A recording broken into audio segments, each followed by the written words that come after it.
Good morning, Mrs. Rubienski. Thanks for coming in today.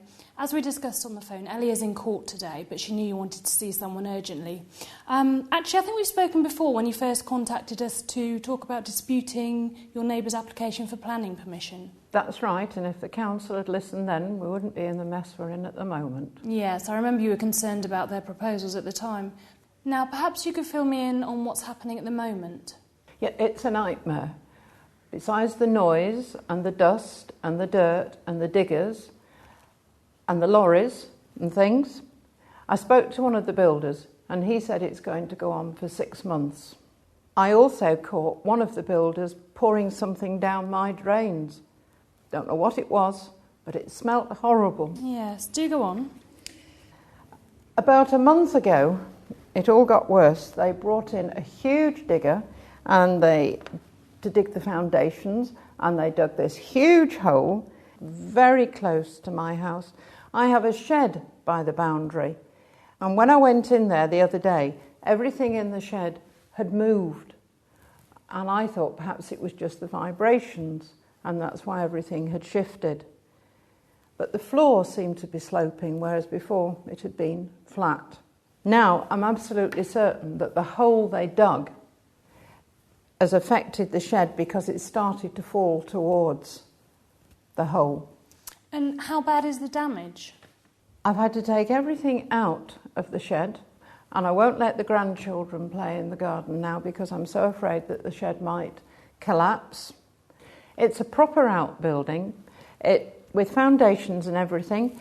It's not just a timber shed on concrete slabs, you know. Yeah, I see. Has there been any other damage? Yes, and that's what's prompted me to come and see you today. Because yesterday I noticed that there appeared in the wall next to the boundary some hairline cracks. The house is detached, but I'm convinced that it's something to do with this building work.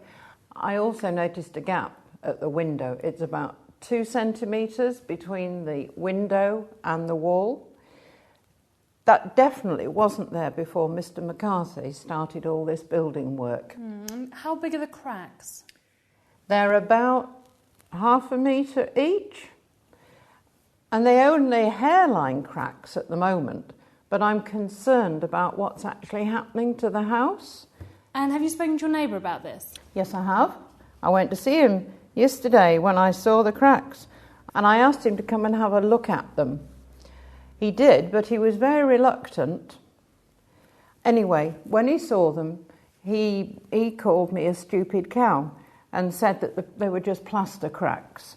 And I showed him the window frame, and he said that that had been there before, and I'd just got to stop whinging. I told him I was really concerned and explained about the shed. He lost his temper and he stormed out. He said if I continued to harass him, he'd tell the police. Not very helpful then. Well, you can say that again. This is driving me mad. All this hassle. I just feel like the house is falling down around me.